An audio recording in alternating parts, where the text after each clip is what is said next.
ఈ రోజు ఈ వీడియోలో షో టైం అనే సినిమా గురించి మాట్లాడుకుందాం. నవీన్ చంద్ర, కామాక్షి భాస్కర్ల లీడ్స్ గా మదన్ దక్షిణమూర్తి డైరెక్షన్ లో వచ్చిన థ్రిల్లింగ్ డ్రామా ఇది. ఈ సినిమా స్టోరీ ఏంటి, దీని మీద నా ఒపీనియన్ ఏంటనేది ఇప్పుడు తెలుసుకుందాం పదండి. ముందుగా ఈ సినిమా స్టోరీ ఏంటంటే, ఈ సినిమాలో మన హీరో సూర్య జిమ్ లో ట్రైనర్ గా పనిచేస్తూ భార్య కూతురుతో లైఫ్ ని హ్యాపీగా ఎంజాయ్ చేస్తూ ఉంటాడు. అయితే ఓ రోజు అనుకోకుండా ఓ సిఐకి మనోడి ఫ్యామిలీకి పెద్ద గొడవ జరుగుతుంది. ఆ సిఐ అధికార మతం చూపించడంతో మనోడు కూడా రెచ్చిపోతాడు. మాట మాట పెరిగి మనోడు ఏదేదో అంటాడు. దాంతో ఆ సిఐ ఈగో దెబ్బతింటది. ఇదంతా మనసులో పెట్టుకొని వీళ్ళ ఫ్యామిలీని ఎలా ఇబ్బంది పెట్టాలి, ఏ కేసులో ఇరికించాలని కుట్రలు పన్నటం మొదలు పెడతాడు. అయితే ఆ సిఐ అదృష్టం కొద్దీ ఈ గొడవ జరిగిన తెల్లారే మనోడు ఒక మర్డర్ కేసులో ఇరుక్కుపోతాడు. తన భార్య సెల్ఫ్ డిఫెన్స్ లో ఇంట్లోకి చొరబడిన దొంగని యాక్సిడెంటల్ గా చంపేస్తుంది. ఇప్పుడు పోలీసులను పిలిస్తే అవకాశం కోసం ఎదురు చూస్తున్న ఆ సిఐ ఖచ్చితంగా దీన్ని వాడుకొని తన ఫ్యామిలీని నాశనం చేస్తాడని గ్రహించిన మన సూర్య వాళ్ళని కాపాడుకోవటానికి తన ఫ్యామిలీ ఫ్రెండ్ అయిన లాయర్ వరదరాజులతో కలిసి ఒక ప్లాన్ వేస్తాడు.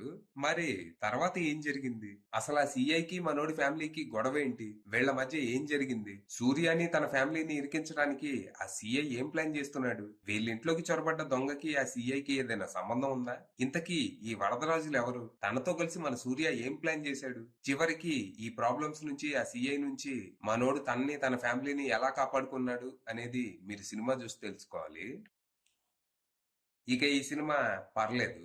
ఫస్ట్ హాఫ్ లో కొంచెం మెలో డ్రామా, రిపిటేటివ్ సీన్స్ తో చిరాకు తెప్పించారు గానీ సెకండ్ హాఫ్ మాత్రం కొంచెం హిలేరియస్ గా, చాలా వరకు ఎంగేజింగ్ గా సాగింది. కథ కొంచెం దృశ్యం సినిమాని పోలి ఉన్నా ట్రీట్మెంట్ డిఫరెంట్ గా ఉంటుంది. ఇది రాత్రి మొదలయ్యి పొద్దున్నే ముగిసిపోయే కథ. సినిమా స్టార్ట్ అవటం డీసెంట్ గానే మొదలైద్ది. అంతాక్షరి చాలా సేపు ఆడారనిపించినా అటు ఇటుగా పావు గంట 20 నిమిషాల్లోనే కథా సెటప్ అంతా అయిపోద్ది. ఆ సిఐకి మన సూర్య ఫ్యామిలీకి మధ్య జరిగే గొడవ కొంచెం ఇంటెన్స్ గానే ఉంటది. కానీ దీని తర్వాత మాత్రం స్క్రీన్ ప్లే చాలా సేపు డ్రాగ్ అయింది. ఫ్యామిలీకి టిఫిన్ రెడీ చేసే ఎపిసోడ్ చాలా సేపు సాగినట్టు అనిపిస్తే హత్యకు గురైన వ్యక్తికి వచ్చే family phone call hilariously over dramatic అనిపిస్తుంది. అలాగే ఆ ఫ్యామిలీ చాలా మంచిది, పొరపాటున ఈ హత్య చేశారని పదే పదే చెప్పిందే చెప్తూ చూపించిందే చూపిస్తూ ఇరిటేట్ చేస్తారు. ఆల్రెడీ ఓపెనింగ్ సీన్ లోనే ఆ ఫ్యామిలీ ఎలాంటిదో చూపించేశారు కదా, మళ్ళీ ఈ సోదంత ఎందుకు. మేబీ దర్శకుడు వీళ్ళు మంచోళ్ళని చెప్పడానికి ఒక సీన్ సరిపోదు అనుకున్నట్టు ఉన్నాడు. ఇక ఇంటర్వెల్ ట్విస్ట్ కూడా ఏముండదు, బిస్కెటే. ఇక సెకండ్ హాఫ్ స్టార్ట్ అవటం కొంచెం రాకీగానే మొదలైనా మెల్లిగా పుంజుకుంటది. నరేష్ గారి క్యారెక్టర్ ఎంటర్ అయ్యాక సినిమా ఒక ఇంటెన్స్ మూమెంట్, ఒక హిల్లేరియస్ సీన్ అన్నట్టు సాగుతుంది. ఓ పక్క చిన్న విషయానికి ఆ ఫ్యామిలీని ఇంతలా టార్చర్ పెడుతున్న ఆ సిఐ ఇప్పుడు ఈ హత్య విషయం తెలిస్తే వీళ్ళని ఇంకేం చేస్తాడో అని మనల్ని ఒక పక్క టెన్షన్ పెడుతూనే ఇంకో పక్క నరేష్ గారి క్యారెక్టర్ తో రిలీఫ్ ఇస్తారు. అంతా సింగిల్ లొకేషన్ లోనే జరగటం టెన్షన్ బిల్డ్ అవడానికి బాగా హెల్ప్ అయింది. ఇక క్లైమాక్స్ చాలా వరకు డిసప్పాయింట్ చేసిందని చెప్పాలి. ఇక్కడ వచ్చే ట్విస్ట్ ప్రెడిక్టబుల్ గా ఉండటమే గాక ఈ ఎంటైర్ ఎపిసోడ్ నన్ను ఇరిటేట్ చేసింది. ఆ నయాలు ఫోన్ తీసుకుని బయటికి పారిపోకుండా ఇంట్లోనే ఆడాడే తప్పించుకుని తిరుగుతూ ఉంటాడు. బయటికి పోరాని ఈ అబ్బాయిని గట్టిగా అరిచేసేస్తారు. అఫ్ కోర్స్ ఇది సినిమా చూసిన వాళ్ళకి అర్థమైంది. ఇక పర్ఫార్మెన్స్ల విషయానికి వస్తే తన ఫ్యామిలీ కోసం ఏం చేయడానికైనా సిద్ధపడే వ్యక్తిగా నవీన్ చంద్ర ఆకట్టుకున్నాడు.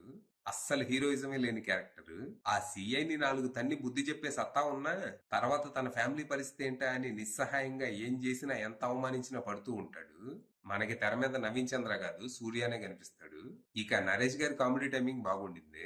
బిల్డప్ ఎక్కువ, బిజినెస్ తక్కువ అనే టైప్ లాయర్ క్యారెక్టర్ అక్కడక్కడ కొంచెం ఓవర్ అనిపించినా ఆయన వన్ లైనర్స్ అన్ని బానే పేలాయి. ఇక సెడిస్టిక్ సిఐ గా రాజా రవీంద్ర భయపెట్టేశారు. ఆయన తెర మీద ఉన్నంతసేపు చాలా అన్కంఫర్టబుల్ గా ఉంటుంది. కళ్ళల్లోనే క్రూరత్వం ఉట్టి పడతా ఉంటది. ఆయన పర్ఫార్మెన్స్ ఈ సినిమాకి one of the major highlight అని చెప్పొచ్చు. ఇక శాంతిగా కామాక్షి భాస్కర్ లో బానే చేసింది. ఇక టెక్నికల్ గా సినిమా పర్లేదు. Cinematography and production values okay అనిపించగా శేఖర్ చంద్ర అందించిన బ్యాక్గ్రౌండ్ స్కోర్ బాగుండింది. ఎడిటింగ్ కూడా విన్ బెటర్. ఇక డైరెక్టర్ మదన్ దక్షిణమూర్తి విషయానికి వస్తే ఆయన పనితనం ఓకే. అక్కడక్కడ కొంచెం తడబడ్డాడు గానీ చాలా వరకు మెప్పించాడు. ఫైనల్ గా చెప్పేది ఏంటంటే, జీరో ఎక్స్పెక్టేషన్స్ తో వెళ్తే సినిమా కొద్ది వరకు పర్లేదనిపించే అవకాశం ఉంది. కాకపోతే ఈ సినిమా చూడటానికి నేను ఆల్మోస్ట్ వేరే ఊరు పోయి రావాల్సి వచ్చింది. చాలా లిమిటెడ్ షోస్ అవైలబుల్ ఉన్నాయి. సో అది విషయం.